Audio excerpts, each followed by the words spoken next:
menusuk-nusuk tanah di sekitar sini sampai siang tidak diketemukan sumurnya. Akhirnya pasukan istirahat makan siang. Saat makan siang itulah sumur ini diketemukan. Saat makan siang ada salah satu prajurit kesendak. Akhirnya dia lari mencari air. Dia menginjak di pohon pisang kok keprosok, harusnya kan kepleset ya. Nah, sambil mengumpat pohon pisangnya digoyang. Kok bisa dilaporkan? Lapor diketemukan tanda-tanda mencurigakan.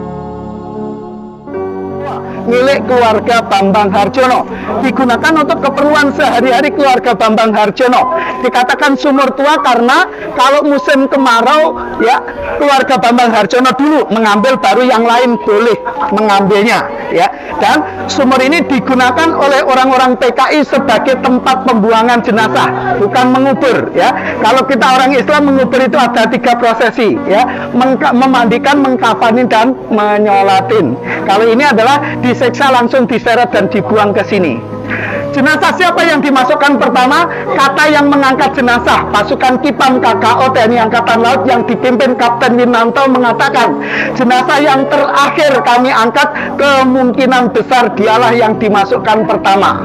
Kalau kita menggunakan asumsi pengangkatan jenazah, jenazah yang dimasukkan pertama adalah Brigadir Jenderal DI Panjaitan, kedua Letnan Jenderal Ahmad Yani, ketiga Mayor Jenderal MT Haryono.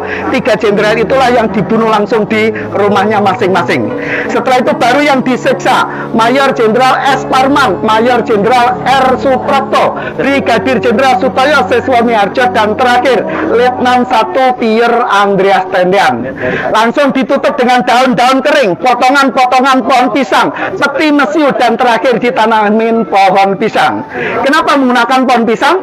Karena pohon pisang tidak mempunyai kambium, makanya pohon pisang tidak mudah layu. Maksudnya biar orang tidak mudah curiga bahwa sumur ini sebagai tempat pembuangan jenazah. Saksi hidup tidak tahu kalau di sini ada sumur. Dia hanya menceritakan jenazahnya diseret ke arah sana. Akhirnya pasukan RTKAD yang dipimpin Mayor C.I. Santoso mencari jejak sumur dengan menggunakan bayonet atau senjata dengan ujung pisaunya. Menusuk-nusuk tanah di sekitar sini sampai siang tidak diketemukan sumurnya. Akhirnya pasukan istirahat makan siang. Saat makan siang itulah sumur ini diketemukan. Saat makan siang ada salah satu prajurit kesendak. Akhirnya dia lari mencari air. Dia menginjak di pohon pisang kok keprosok, harusnya kan kepleset ya.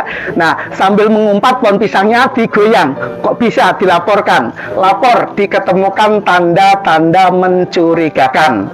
Akhirnya 8 orang anggota Desa Lubang Buaya diminta menggali sumur ini. Pukul 23.30 2 orang pingsan di dalam sumur. Maaf, maksudnya bukan 2 orang langsung. 1 orang pingsan diangkat diganti pingsan lagi. Akhirnya dilaporkan kepada Pangkostrat Mayor Jenderal Soeharto ya.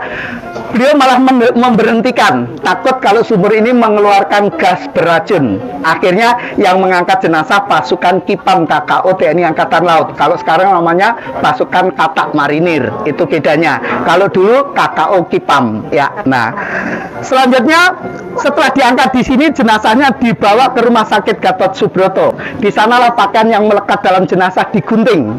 Setelah digunting dicuci, selesai dicuci dijahit kembali dan digunakan bukti dalam sidang Mahkamah Militer.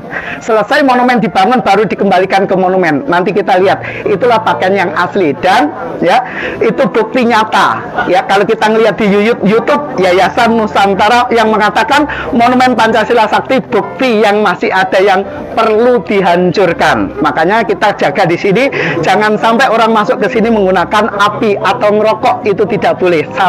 Salah satu alasannya biar tidak menimbulkan konflik. Ya, contoh seperti tadi yang diomongkan Pak Edi. Ya, kami terbesar di dunia. Ya, nomor 3 Uni Soviet, RSC dan PKI. Tapi ada tapinya, ya. Tidak semua orang yang diakui PKI itu anggota PKI. Kenapa? Karena dari tahun 52 sampai kejadian itu orang-orang PKI selalu mengumpulkan masyarakat, ya, yang suka kesenian, termasuk diantaranya adalah orang Bali. Kumpul-kumpul, cap jempol, tanda hadir, diakui sebagai anggota PKI. Makanya orang Bali banyak sekali zaman Pak Harto ditangkap dan dihukum tanpa proses hukum. Kenapa? Datanya ada di PKI. Itu salah satunya. Makanya ya, tahun 2004 sudah terulang.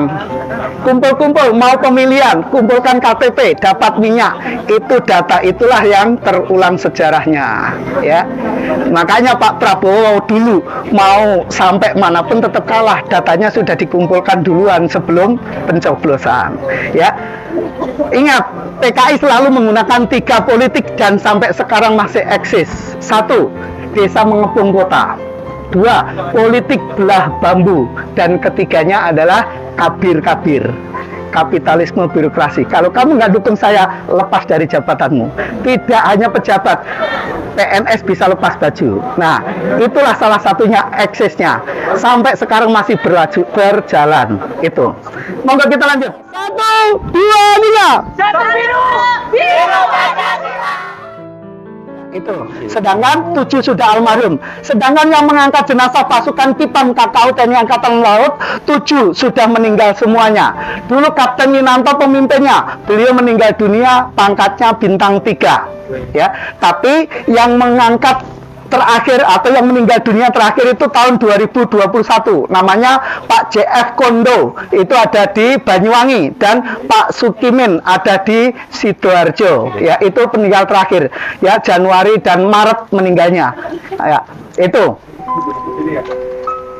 tempat tidur yang asli itu ada di sana, ya, besinya utuh, ya. Sedangkan ini masih kita pertahankan, tapi ini sudah rapuh. Makanya kadang-kadang kita tidak boleh duduk di kursi ini dan lain sebagainya karena sudah sangat rapuh.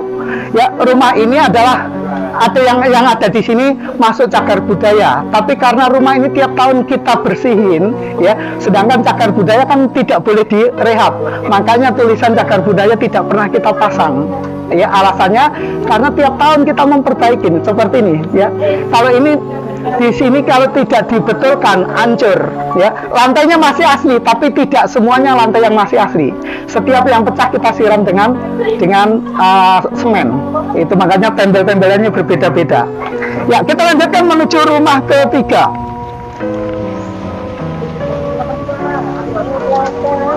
Ya, rumah ketiga ini adalah dulunya milik seorang janda, namanya Ibu Amroh. Mata pencariannya jualan keliling. Nah, beliau juga sama diusir dari rumahnya dan rumahnya digunakan sebagai tempat memasak.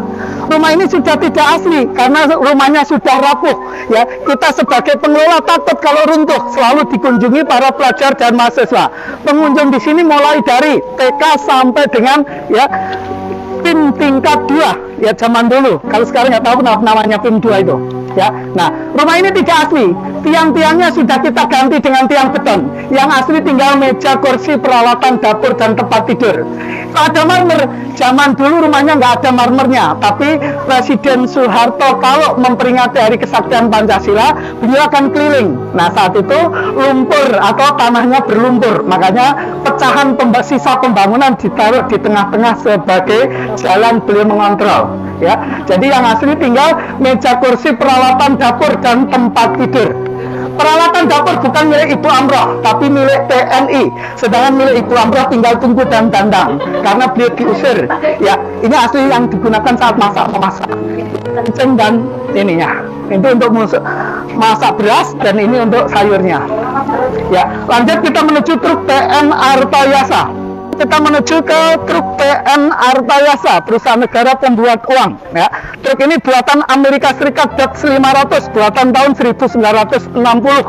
Oleh perusahaan negara pembuat uang, truk ini digunakan sebagai mobil antar jemput karyawan.